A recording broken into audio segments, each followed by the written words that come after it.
Well, good afternoon, everyone. My name is John Whiting, and I lead the technology practice at the executive search firm Crown & Marks. So my day job is actually recruiting technology leaders at the Chief Information Officer, Chief Technology Officer, Chief Digital Officer kind of level, and some of their leadership teams too. So C-level and then kind of 1 or 2 levels down.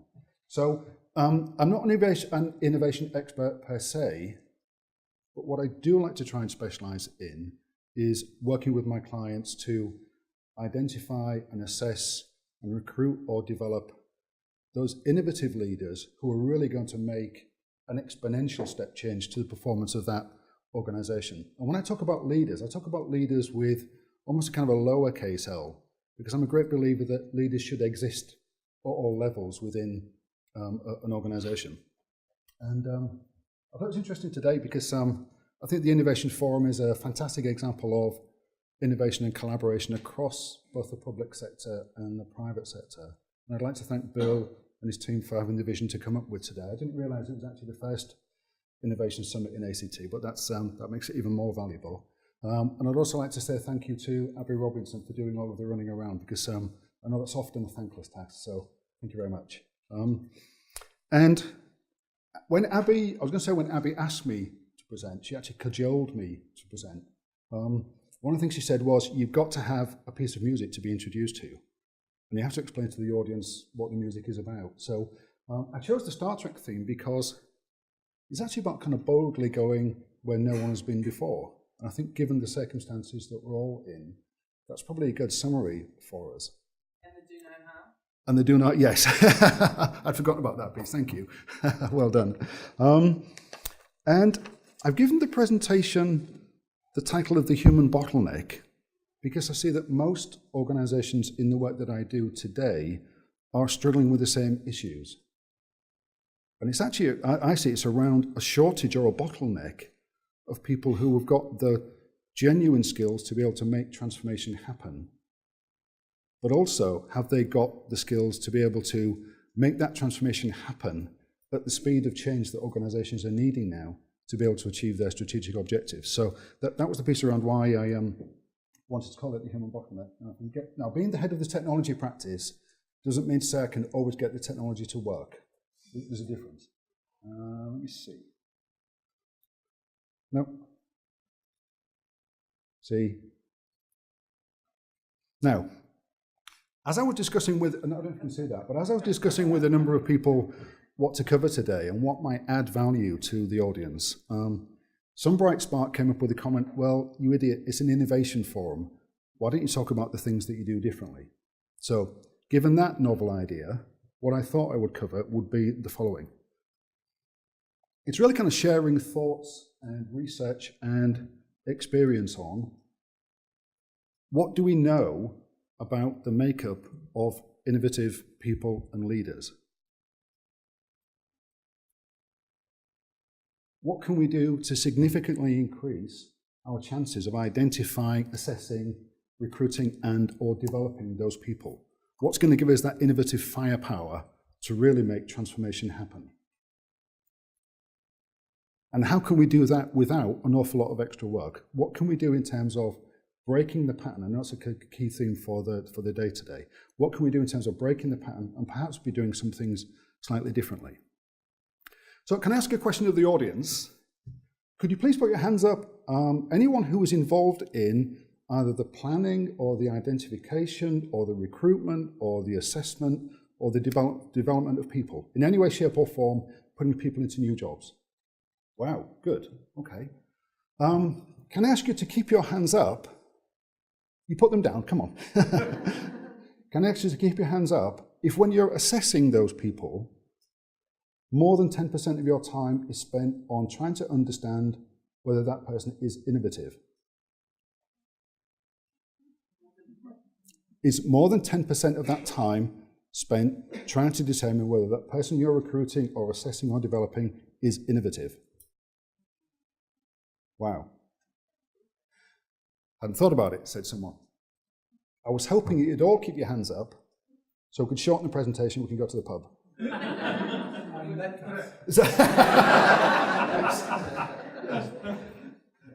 But okay, that was interesting. So I think there's only one or two people there within the room that said more than 10% of their time is spent determining whether a person is innovative. How about anything more than 0%? Anything more than 0% spent determining whether a person is innovative. Good question. Good question. But is it important that we look at that? I actually think it is, because in my experience, given what's happening around the world, leaders today cannot purely rely upon the strategies and the approaches that they've taken in the past to ensure success for the future. It's almost kind of one of the things that Kate was touching on earlier. You know, we need to look forward in some of these areas. And why is that important? Well, let's just have a think about what's happening around the world. There are seismic economic and demographic shifts that are causing governments around the world to really rethink the design and the way they deliver public services. You guys know that just as much as I do. And by the way, with a lot of the executive search work that I do, lots in the private sector, some's in the public sector, and I've actually personally worked in both. There's increasing pressure on budgets. You guys don't need me to tell you that. You're living and breathing that every single day. And that's kind of uppermost in a lot of people's minds. Lifting productivity, I would say, is one of the key challenges for the Australian economy. And the old ways of doing things might not necessarily be sustainable in the future. Rapid cycle change is the new normal. And again, I guess you guys are experiencing this on a daily basis. It's not just about cycle change, it's actually about the rate of that change that's really, I think, has really kind of accelerated over the last 3 or 4 years. And that's causing organizations to fundamentally reassess the skill sets that they need for their leaders, not just for tomorrow, but actually for the leaders they need for today, and I'm going to come on to that.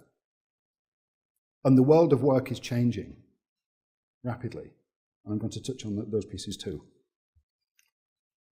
So the world that we live in and that we work in is volatile, it's uncertain, it's complex, and it's ambiguous. And a lot of the old patterns, a lot of the old ways of doing things are changing, and they're being changed quite rapidly.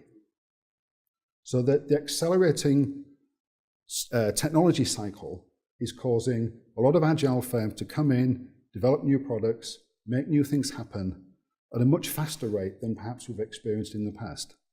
And just to kind of put that into some perspective, you've probably all seen something like this in the past. It's not really news. But that's hopefully a kind of a way of graphically determining or summarizing the rate of technology change. So what do we have now? We have 3D printers. We have Google's driverless cars. We have Amazon wanting to deliver your next Harry Potter book or your Kindle by a drone.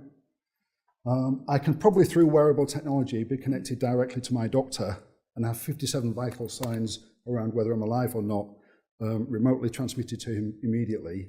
And hopefully if the batteries run out, then he can call me an ambulance. I just hope it's not a driverless ambulance, and it does have a paramedic.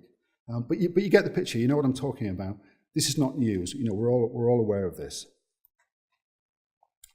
And technology is happening to all of us in every way that part of our lives, and the way that we live our lives, and the way that we do our jobs.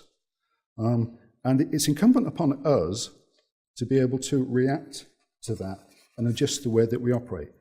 And if we don't, unfortunately, we're going to be left behind. So let me try and give you kind of a concrete example. In the mid-90s, now that's kind of going back a fair bit, I worked for a US technology organization called Digital Equipment Corporation. Gentleman nodding there. Yes, thank you. There are not many of us left. Yeah. Digital Equipment Corporation was formed by a brilliant engineer, a chap called Ken Olsen, who really pioneered mid-range computing in the late 70s, early 80s, on into the sort of the late 80s. And when I worked for them at the time, they were a $13 billion global technology organization. They had 110,000 people, great place to work. until the day when Ken, who was a brilliant engineer, really founded the organization and grown it, made the famous statement of, I really can't foresee a day when everyone will have a computer on their desk.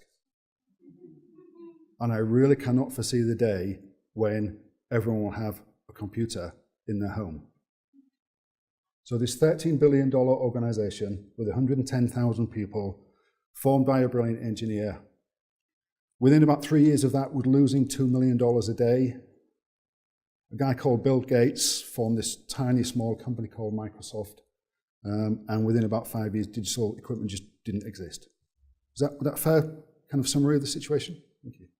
So the point is, the situation changes, sometimes because we lead that change, but sometimes because we don't react to that change. And if we don't react to that change, there's a real risk that we're going to get left behind. And let's look at some of the other areas where technology has really changed organizations or industry sectors and or the way that people work. This shows the drop-off of the amount of print advertising in the US over the last 30 years. This shows the drop-off in CD shipments over the last 30 years as those organizations, those sectors have reacted to the change in their digital world.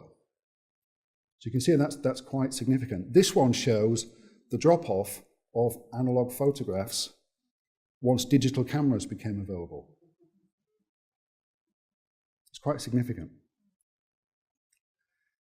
And I said earlier that the world of work is changing, and this was an interesting thing that I saw from last year. The chief exec of one of the Taiwanese manufacturing organizations was saying that within the next 3 years, they would add up to 1 million industrial robots to its assembly lines. 1 million industrial robots within one organization. Now, things like that are really going to change the way that we operate. So I just wonder whether, as part of their employee recognition scheme, this is the way it would look by about the year kind of 2018. I'm not sure which one I am, actually. Yeah. So, this shows the rapid drop-off in the number of gas station attendants within the US, halved in numbers within a 9-year period, down from, 46,000 down to 22,000. So the world of work is changing, and what we're seeing is that the routine manual tasks, there's a decrease in the number of jobs or areas of our jobs that are involved in those areas. But the good news is, there's a corresponding increase in the analytical and the interpersonal activities within our jobs. So it's not all doom and gloom, we just need to be able to react to it. So what this is really saying is that the creative work, the thinking work, is where all of the focus will be. The routine manual work will either be given to machines or it'll be offshored to people in the less developed countries.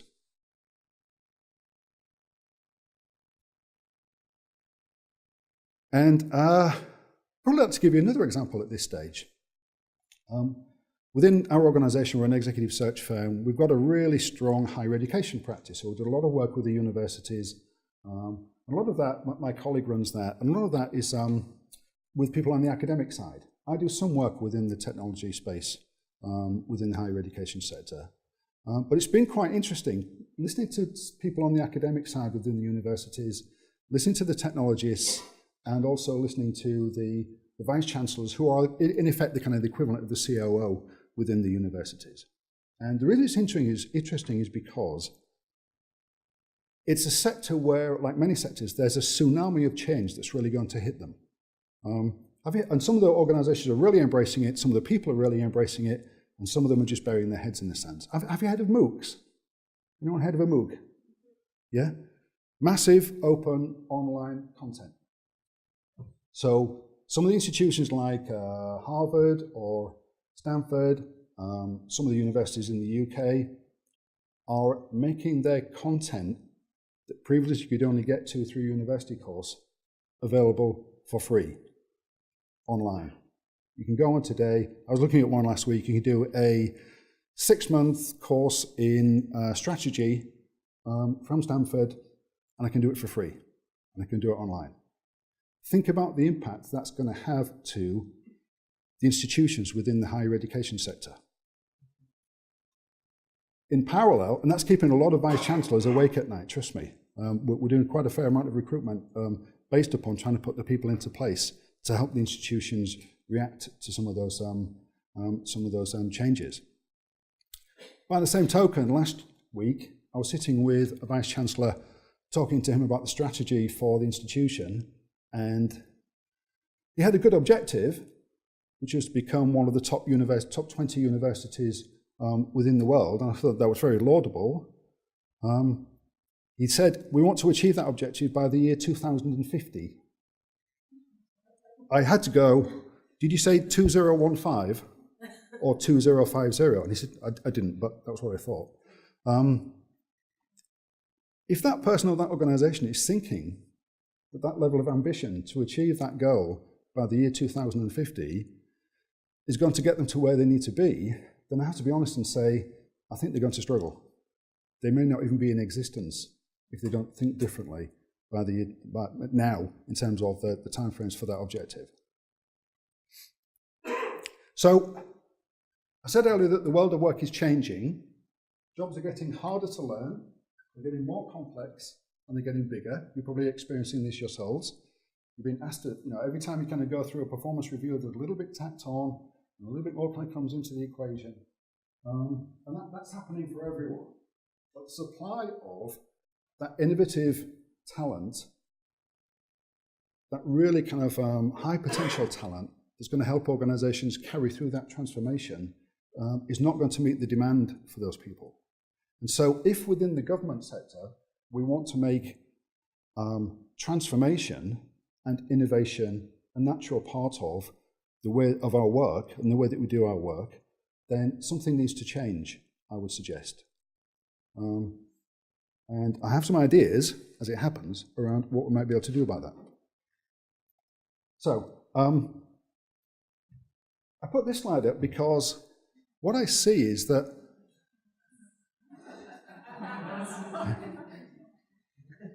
has anyone been in their performance appraisal where you've had this sort of a conversation? Innovative leadership is really high on the agenda of most organizations across all industry sectors. I'm kind of in a privileged situation where I get to talk to people across a lot of different industry sectors, and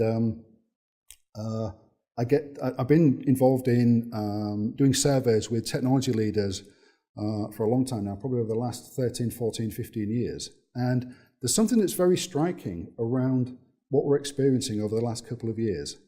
Talent management has always been kind of relatively high on the agenda or the priority list for executives in that space. It's normally around kind of number 3 or number 4. But there's been a really interesting development over the last couple of years.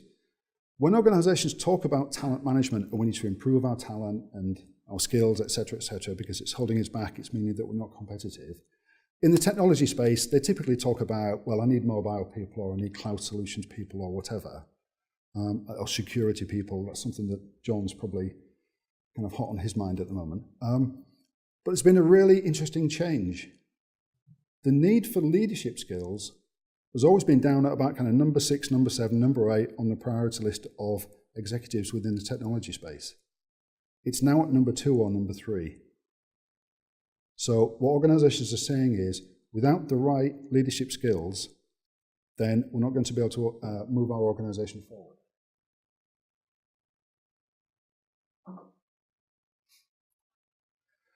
So, the good news is,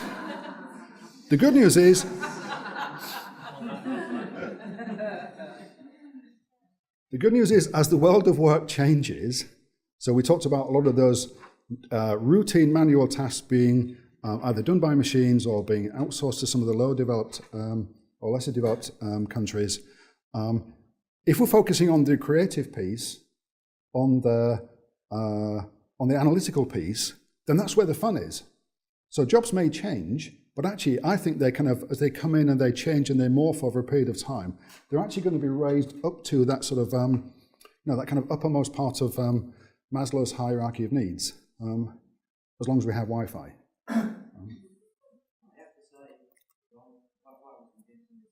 It sure was. It sure was. And I know it's good. I do get that quoted to me every single time I do a presentation, but it's good.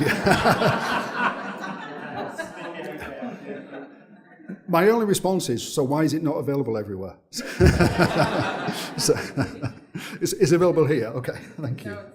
It's not available here. Oh, come on. Come on. Where's the technology guys? John? I've got it. Okay, so the good news, so we follow the theme through. We've got this kind of changing world. It's changing rapidly. Technology is presenting opportunities for us that we need to grab hold of. The world of work is changing. So what does that mean from an innovation perspective? And what do we do about it? And particularly within the government sector, because obviously this is primarily a government innovation forum,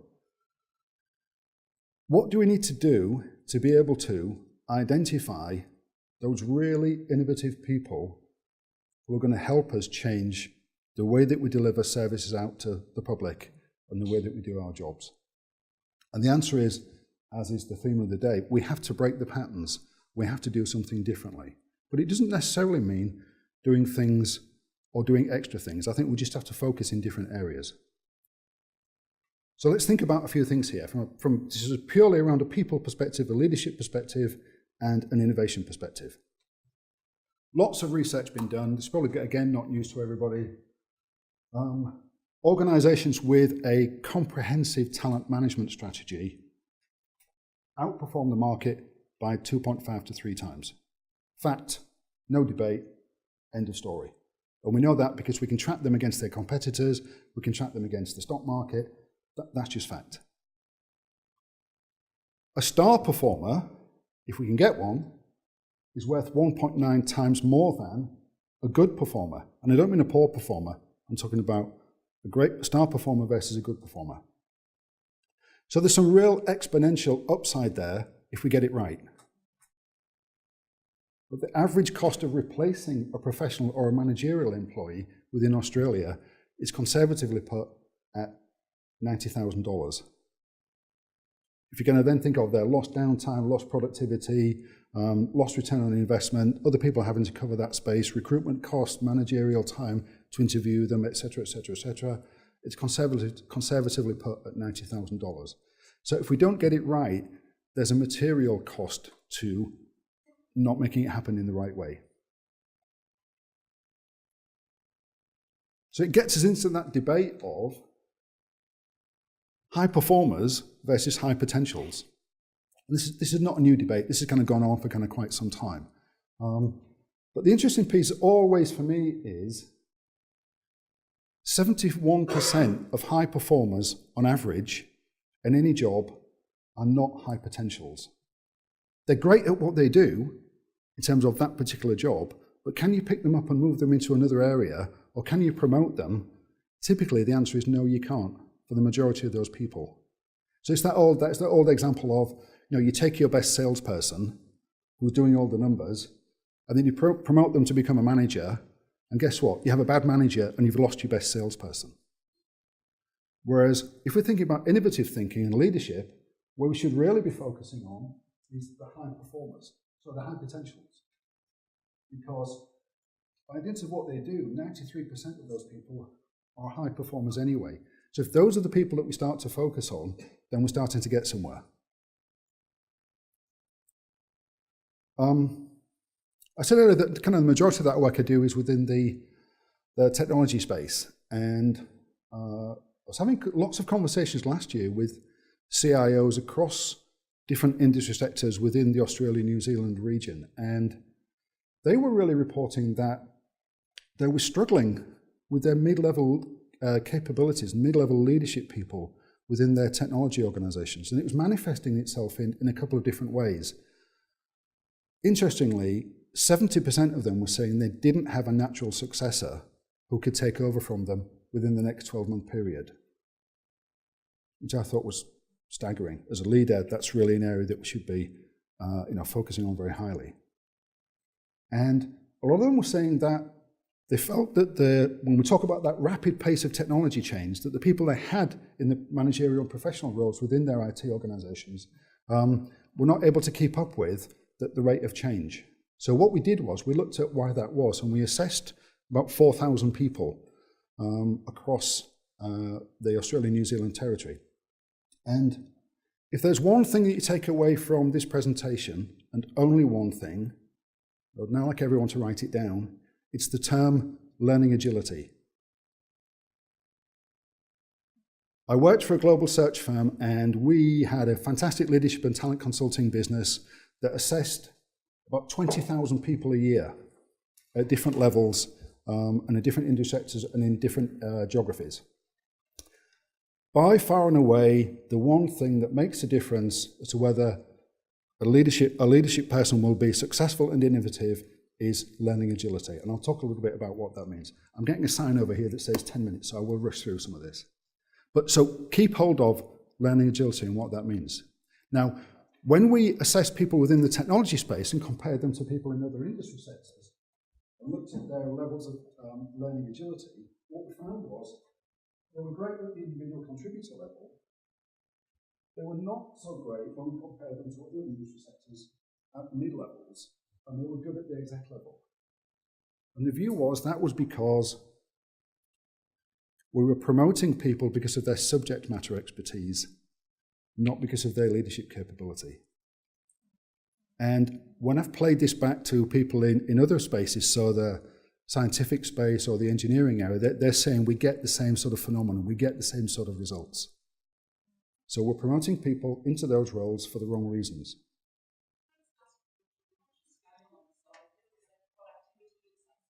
Which on this one here, this one, it was actually an assessment of their level of learning agility. Yep. Mm-hmm. So there are two high performance paths. We talked about the high performance people. We talked about the high potentials people. I'm going to come on to this thing around learning agility and what is it. And Kate touched on it a little bit within her presentation. Organizations typically are run by people with high learning agility. These are the people who thrive on change.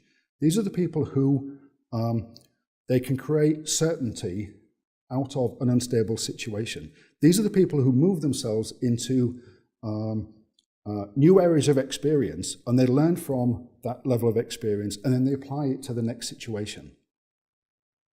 And it's that learning agility piece that really makes a difference as to whether a person would be successful and innovative or not. So you can see some of this. So if we kind of really to kind of summarize all of this, it's mental agility, people agility, change agility. One of the pieces that Kate said, and maybe some of the people said it this morning, is it's also about delivering results under difficult circumstances. An idea is only an idea unless you deliver against it. And the reverse is also true. We've probably all worked for bosses who are stumbling, they're stuttering, they're over-reliant upon the old strategies that got them to where they need to be. They've stopped thinking, they've stopped learning, and even worse, they're accepting the status quo. And that doesn't get us to where we need to be. So, what's the magic formula in terms of innovative leaders? It's really around, I think what we traditionally look at, kind of raw material. Is it the right stuff? Have they got the applied intelligence, the career motivation, etc.? Have they got the experience that we're looking for? Now, listening to kind of the way the hands went up and down earlier, I would guess that in the recruitment and or development process, that's kind of where it stops. Which is okay if you want the high-performing people. If you want those high potential people that we talked about, you have to add in the learning agility piece. And that's, John, that's the first time you've mentioned EQ. Sorry? That's the first time you've mentioned EQ in the slide. Mm-hmm. Yeah, because it's an integral part of how we should be assessing people. But it's not the it's one of the components. It's not one of the things. It will start to set people aside. I'll come on to it in a second. But it's not the kind of the one predetermining factor. So I'm really just trying, for the sake of the presentation, just focus on one area. So if we work on the basis that that's the magic formula, but we have to add in the learning agility piece, and that's not difficult to assess in people, it's just that we have to focus on it. Now, this is quite busy, and I think I've got about 5 minutes left. We probably all work on some form of competency framework when we're recruiting and or assessing people, do we? Yeah, cool. Okay, good. So what we've done in the past is, and that's great, but I think one of the areas where we can improve it is to give some of those competencies, and I know this is busy, so you don't really need to focus on it, but we need to give those competencies a different weighting. I think we tend to, by and large, give them all the same weighting and kind of go through the process, and that's kind of it. What we split down here was looking at the skill rating of the population. Now remember, this is based upon over 1 million assessments of people on a global basis and across different industry sectors. What are the competencies where we've got high availability of them, medium availability and low availability? And also, how easy or difficult is it to develop those competencies? So, is it easy to develop it or is it hard to develop it? And what we really started to do was separate them out. So, using the same sort of formula, what are the price of admission competencies? What are things that in reality most people should have anyway if they're in the professional world of work? What are the competencies that start to give people a competitive edge? So they start to, as a candidate for a promotion or a particular role, start to set them apart from other people. And what are the ones that are in that top level, that top left quadrant, that really do differentiate people? And that's where we come to that piece on leadership agility. In my experience, most organizations, when they're recruiting and or developing people, work in this kind of bottom right quadrant, because it's easy, it's kind of what we know, it's what we look at, it's what we do on a daily basis. Sometimes they'll move into those competitive edge competencies that will start to make a difference because somebody's got a level of awareness of that's what we should be doing. But most organizations do not focus in this area. When we're looking for those pivotal people, those pivotal leaders who are really going to make a difference within an organization. So, in the firm that I worked for before, global search firm, blah, blah, blah, we looked back at the placements that we'd made on a global basis over a 4-year period. And we did the research on what happened to those people after we'd placed them. And we benchmarked what had happened where we looked at people in the bottom right-hand quadrant. What had happened with people where we really assessed them in that top left-hand quadrant. And if today's forum is around innovation and is around leadership, just take away this statistic. The difference was staggering. Where we looked at people in the upper left-hand quadrant, the people were 8 times more likely to have been promoted, 8 times more, and retention of those people was up by 39% over the average.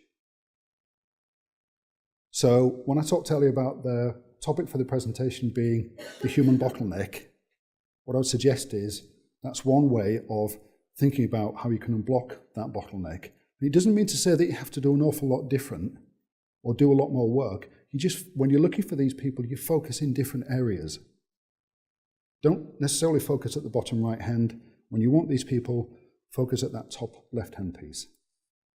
Because those are the people who always seem to have a good perspective on different things. They can make that happen. They're the people who cannot just, they don't just recognize the bird and recognize their cat. They probably do the bloody drawing. And those are the people that we want. I'll whiz through some of these because my colleague over there is saying we're due to time, time's up. So, Alvin Toffler, American writer, futurist. Now, to be fair, this is around the developed world. His view was the illiterate of the 21st century will not be those who cannot read and write, but those who cannot learn, unlearn, and relearn. And that goes back to what Kate was saying earlier around the Boston Consulting lady saying, think about having different strands to your career and think about developing the different skills and putting yourself into areas that are going to stretch your thinking and your way of behaving. But there's a great man who invented or created Mickey Mouse once said, the way to get started is to quit talking and begin doing. So I wish you all well with your kind of innovation. Wish you all well from a leadership perspective. And thank you for listening to my inane drivel. Thank you.